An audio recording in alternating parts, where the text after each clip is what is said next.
अगर आप लोग पिछले एपिसोड को नहीं देखे हो तो उसे ज़रूर देखना, और चैनल पर नए हैं तो सब्सक्राइब करके बेल आइकन ज़रूर दबाएं। चलिए कहानी को आगे बढ़ाते हैं। राजेश की मौत के बाद पूरे इलाके में भय का माहौल था। लोगों ने अस्पताल की तरफ देखना तक बंद कर दिया था।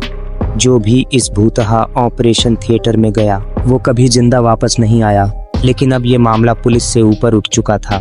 ये रहस्य सुलझाने के लिए एक तांत्रिक को बुलाया गया, बाबा आनंदीनाथ। बाबा ने जैसे ही अस्पताल के अंदर कदम रखा, उनका माथा पसीने से भीग गया। उन्होंने अपनी आंखें बंद की और कुछ देर के लिए ध्यान लगाया। फिर अचानक उनकी आंखें खुलीं और उन्होंने जमीन पर अपना त्रिशूल मारा। यह जगह सिर्फ भूतिया नहीं बल्कि एक बलि स्थल है। लोगों ने आश्चर्य से पूछा, बलि स्थल? मगर यहाँ तो सिर्फ डॉक्टरों की मौत हुई है। बाबा आनंदीनाथ ने गहरी सांस ली और बोले, ये कहानी बहुत पुरानी है और ये सब एक अभिशाप का परिणाम है। साल 1959 यही वो साल था जब इस ऑपरेशन थिएटर का निर्माण हुआ था। लेकिन ये अस्पताल पहले कभी अस्पताल था ही नहीं। ये एक पुराना श्मशान घाट था जहां सदियों से अनजान आत्माओं का वास था। जब इस श्मशान को तोड़कर अस्पताल बनाया गया तो यहाँ रहने वाली अशांत आत्माएं भड़क उठीं। लेकिन असली समस्या तब हुई जब पहली सर्जरी इस ऑपरेशन थिएटर में हुई। डॉक्टर विलियम्स,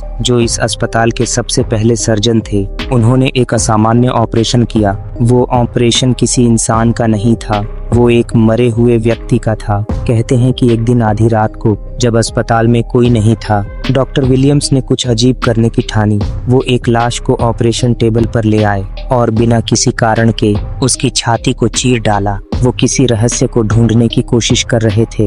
लेकिन जैसे ही उन्होंने उसका दिल निकाला, अचानक ऑपरेशन थिएटर की सारी लाइटें बंद हो गईं। चारों तरफ घना अंधेरा छा गया और फिर उस लाश के मुंह से एक भयानक चीख निकली। डॉक्टर विलियम्स के चेहरे पर एक अजीब साया पड़ा और कुछ ही मिनटों बाद वो वहीं ऑपरेशन टेबल पर मृत पाए गए। उनकी मौत अभी तक एक रहस्य बनी हुई थी। लेकिन तब से हर डॉक्टर जिसने इस ऑपरेशन थिएटर में ऑपरेशन किया, वो कुछ ही दिनों में भयानक तरीके से मारा गया। बाबा आनंदीनाथ ने गहरी सांस ली और बोले, ये सिर्फ भूतिया जगह नहीं, ये एक बलि का स्थान बन चुका है। लोगों ने घबराकर पूछा, अब क्या होगा बाबा? बाबा ने जवाब दिया, इस श्राप को तोड़ने का केवल एक ही तरीका है, हमें उस आत्मा को मुक्त करना होगा।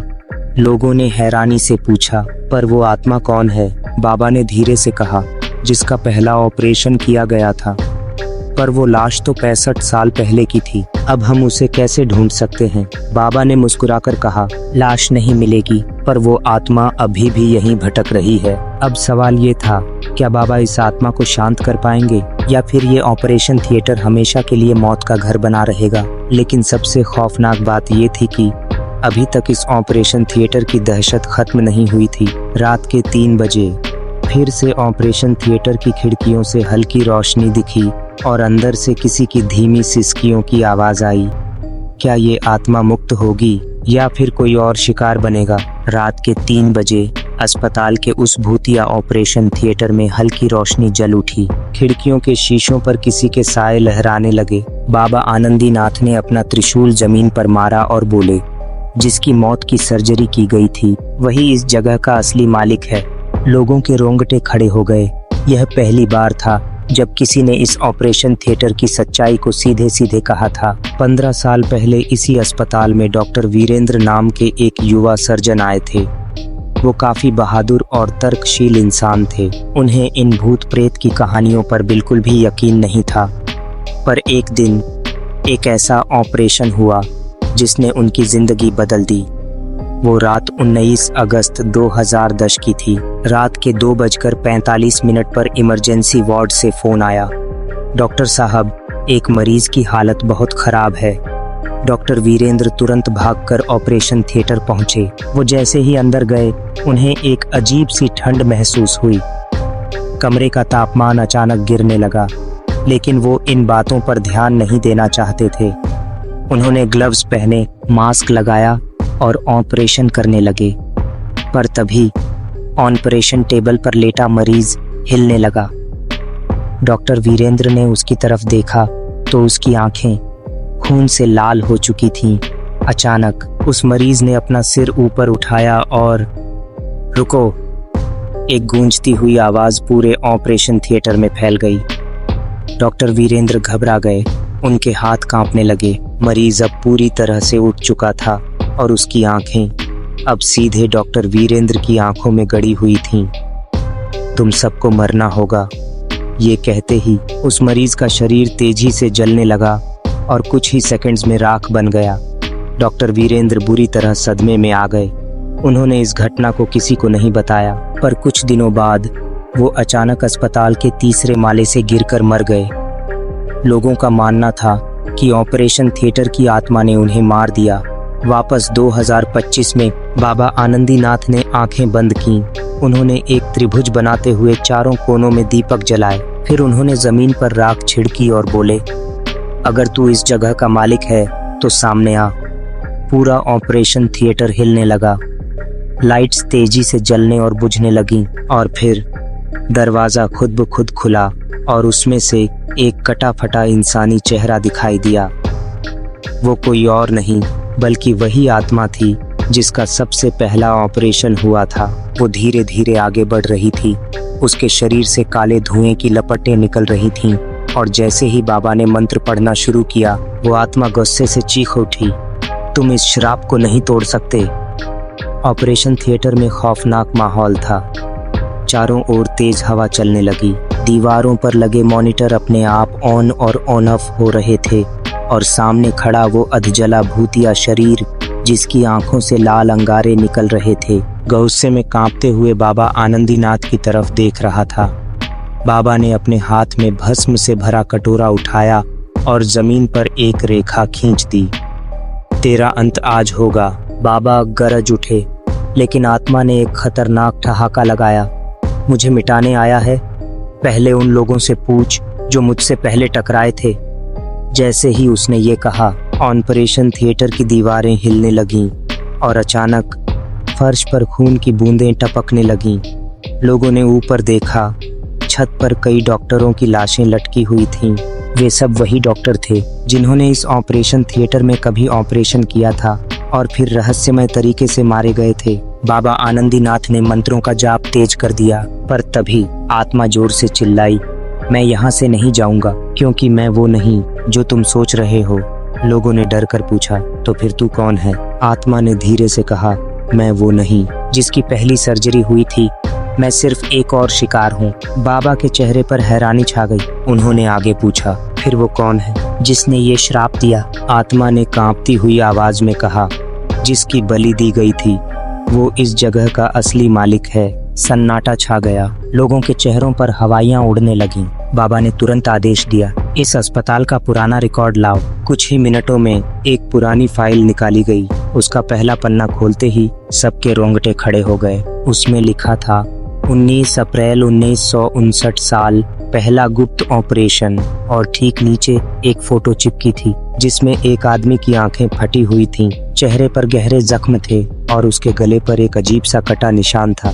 नाम राजेश्वर प्रसाद, स्टेटस मृत, मौत का कारण असफल ऑपरेशन। लेकिन असली डराने वाली चीज थी, उसकी तस्वीर बिल्कुल वैसी ही थी जैसी अभी उस आत्मा की शक्ल थी। बाबा ने गहरी सांस ली और कहा, अब मैं सब समझ गया। ये जगह सिर्फ एक हॉस्पिटल नहीं थी, ये एक गुप्त बलिस्थल भी था। लोगों ने चौंक कर पूछा, बलिस्थल? बाबा ने रहस्य खोलते हुए कहा, 1959 में यहाँ पर विज्ञान के नाम पर एक तांत्रिक अनुष्ठान किया गया था। राजेश्वर प्रसाद को जिंदा ऑपरेशन टेबल पर बांधकर चीर दिया गया था ताकि उसकी आत्मा को कैद कर शक्तियां प्राप्त की जा सके। लेकिन कुछ गलत हो गया। उसकी आत्मा मुक्त नहीं हुई बल्कि वो यहीं फंस गई और तब से हर डॉक्टर जो यहाँ ऑपरेशन करता है उसका खून इस बलि को पूरा करने के लिए बहा दिया जाता है। अब सबकी आंखों में खौफ था। बाबा ने आगे कहा, इस आत्मा को मुक्त करने के लिए हमें इसका अंतिम संस्कार करना होगा। लेकिन जैसे ही बाबा ने मंत्र पढ़ने शुरू किए, आत्मा जोर से चिल्लाई, नहीं, मैं मुक्त नहीं होना चाहता। और फिर पूरा ऑपरेशन थिएटर अंधेरे में डूब गया। क्या बाबा आत्मा को मुक्त कर पाएंगे या फिर इस ऑपरेशन थिएटर में मौत का तांडव जारी रहेगा? अस्पताल के अंदर जबरदस्त अंधेरा छा गया। चारों ओर भयानक चीखें गूंज रही थीं। ऑपरेशन थिएटर में खड़े हर इंसान को लग रहा था कि जैसे उनका अंत निकट है। बाबा आनंदीनाथ ने तुरंत अपने हाथ से एक रक्षा चक्र खींचा और जोर से बोले, ओम बम बटुकाय आपदुद्धारणाय कुरु कुरु स्वाहा मंत्र के प्रभाव से ऑपरेशन थिएटर में जली हुई आत्माओं की चीखें और तेज हो गईं। फर्श पर अचानक गहरी दरारें पड़ने लगीं, जिनमें से तेज काले धुएं की लपटें निकल रही थीं। और फिर एक भारी भरकम आवाज गूंज उठी, तुम हमें मुक्त नहीं कर सकते। सभी ने देखा, ऑपरेशन टेबल पर एक परछाई बन चुकी थी। वो परछाई धीरे धीरे एक ठोस आकार में बदलने लगी और फिर राजेश्वर प्रसाद की आत्मा सबके सामने प्रकट हो गई। उसका चेहरा झुलसा हुआ था, उसकी आंखों से लाल अंगारे निकल रहे थे और उसके गले पर गहरा कटा हुआ निशान था। तुम मेरी शांति नहीं चाहते, तुम्हें सजा मिलेगी। बाबा ने आगे बढ़कर आत्मा से कहा, हम तुझे मुक्त करने आए हैं, तेरा क्रोध व्यर्थ है। राजेश्वर की आत्मा जोर से हंसी, मुक्त? तुम्हें क्या लगता है कि मैं यहाँ कैद हूँ? मैं यहाँ अपनी इच्छा से हूँ, क्योंकि जब तक ये ऑपरेशन थिएटर चलता रहेगा मेरा प्रतिशोध पूरा होता रहेगा। लोगों की रूह कांप उठी। बाबा ने सख्त लहजे में पूछा, तू बदला किससे लेना चाहता है? आत्मा गुस्से से कांप उठी, उनसे जिन्होंने मुझे मारा। उन डॉक्टरों की औलादें अभी भी इस अस्पताल में हैं। बाबा चौंक गए। लोगों ने डरते डरते फाइलों को पलटकर देखा और फिर एक चौंकाने वाली सच्चाई सामने आई। अस्पताल में पिछले 50 सालों में जितने डॉक्टर मरे थे, उनमें से हर कोई किसी न किसी रूप में उन्हीं डॉक्टरों का वंशज था, जिन्होंने 1931 में राजेश्वर प्रसाद पर घातक प्रयोग किया था। इसका मतलब ये था कि राजेश्वर की आत्मा बदला ले रही थी। वो हर उस डॉक्टर को मार रहा था जिसका खून उन हत्यारों के वंश में बह रहा था। अब बाबा समझ चुके थे कि ये आत्मा इतनी आसानी से मुक्त नहीं होगी। हमें बलिस्थल को नष्ट करना होगा। बाबा ने जमीन पर जलती मशाल फेंकी। जमीन पर कुछ उभरने लगा, एक प्राचीन यंत्र की आकृति जिसके चारों ओर संस्कृत में तांत्रिक मंत्र लिखे थे। बाबा बोले, यही वो जगह है जहां इसकी आत्मा को बांधकर रखा गया था। हमें इसे खत्म करना होगा। लेकिन जैसे ही उन्होंने मंत्र पढ़ने शुरू किए, राजेश्वर की आत्मा गुस्से में झटपटाई और जोर से चिल्लाई, नहीं। चारों तरफ तेज हवाएं चलने लगी। हवा इतनी तेज थी कि सब लोग दीवार से चिपक गए और फिर ऑपरेशन टेबल अपने आप हिलने लगी। जमीन पर पड़ी लाशें भी उठने लगीं। अब ये सिर्फ एक आत्मा नहीं थी, बल्कि पूरे अस्पताल में मरे हुए डॉक्टरों और मरीजों की आत्माएं जाग चुकी थीं। भूतिया अस्पताल में अब मौत का तांडव शुरू हो चुका था। हर तरफ धुएं की लपटें उठ रही थीं। फर्श से गहरी दरारें फैल रही थीं, जिनमें से सैकड़ों आत्माएं निकलकर इधर उधर घूम रही थीं। राजेश्वर की आत्मा जोर से चिल्लाई, तुम इस शाप को मिटाने आए हो, पर तुम खुद इसकी बलि बनोगे। अचानक ऑपरेशन थिएटर का दरवाजा जोर से बंद हो गया। अब अंदर मौजूद कोई भी इंसान बाहर नहीं जा सकता था। बाबा आनंदीनाथ ने जमीन पर एक त्रिकोणीय तांत्रिक यंत्र खींचा और जोर से बोले, ओम ह्रीं क्रीं काल भैरवाय नमः। मंत्र के प्रभाव से एक तेज चमकदार प्रकाश पूरे ऑपरेशन थिएटर में फैल गया। लेकिन राजेश्वर की आत्मा अचानक भयंकर अट्टहास करने लगी। ये मंत्र मेरे लिए बेकार है। बाबा, तुम नहीं जानते कि मैंने किस तंत्र से खुद को अमर किया है। बाबा चौंक गए। क्या मतलब? आत्माएं अमर नहीं होती। राजेश्वर की आत्मा ने जोर से कहा, तुम्हें लगता है कि मैं बस एक भटकती आत्मा हूँ? मैं सिर्फ बदला नहीं ले रहा, मैं अपनी शक्ति बढ़ा रहा हूँ। अब बाबा को समझ में आने लगा था कि यहाँ कुछ बहुत बड़ा और गहरा रहस्य छिपा है। बाबा ने पुराने तांत्रिक ग्रंथों को पढ़ा था। उन्हें अब इस भूतिया हॉस्पिटल की असली वजह का अंदाजा होने लगा था। ये आत्माएं मुक्त नहीं हो रही हैं, इन्हें कोई बांध कर रख रहा है। राजेश्वर की आत्मा ने एक भयंकर ठहाका लगाया। सही कहा बाबा, हर आत्मा जो इस ऑपरेशन थिएटर में मरती है वो मेरी शक्ति बन जाती है। इस हॉस्पिटल में जितने डॉक्टर मारे गए, जितने मरीज मरे, उनकी आत्माएं मेरी ताकत का हिस्सा बन चुकी हैं। अब बाबा समझ गए थे कि ये सिर्फ एक आत्मा का प्रतिशोध नहीं, बल्कि एक घातक आत्मा का षड्यंत्र था। अगर ये सिलसिला चलता रहा तो आने वाले सालों में राजेश्वर प्रसाद की आत्मा इतनी ताकतवर बन जाएगी कि इसे कोई नहीं रोक पाएगा। बाबा ने तुरंत एक नया मंत्र पढ़ना शुरू किया। एयूएम नमो भगवते वासुदेवाय कालरूपाय स्वाहा। लेकिन तभी ऑपरेशन टेबल हिलने लगी। चारों तरफ खून की धाराएं बहने लगीं। छत से कटे फटे डॉक्टरों की आत्माएं लटकने लगीं। दीवारों पर भयानक चेहरे उभरने लगे जो सबको घूर रहे थे। अब हर किसी को यकीन हो गया था कि ये ऑपरेशन थिएटर सिर्फ श्रापित नहीं, बल्कि एक श्मशान में बदल चुका था। बाबा ने जमीन पर तांत्रिक रेखा खींची और सबको उसके अंदर खड़े रहने को कहा। लेकिन तभी ऑपरेशन टेबल पर पड़ी लाश हिलने लगी। वो कोई आम लाश नहीं थी, वो डॉक्टर अविनाश का शव था जो कुछ घंटे पहले ही मरा था। पर अब उसकी आंखें अचानक खुल गईं और वो बुदबुदाने लगा, मुझे बचाओ, मुझे बचाओ। बाबा समझ चुके थे कि अब ये हॉस्पिटल पूरी तरह भूतहा आत्माओं के कब्जे में आ चुका है। क्या अब बचने का कोई रास्ता है? बाबा आनंदीनाथ राजेश्वर की आत्मा को रोक पाएंगे? क्या ये हॉस्पिटल हमेशा के लिए श्रापित रहेगा या फिर कोई और गहरा राज छिपा है?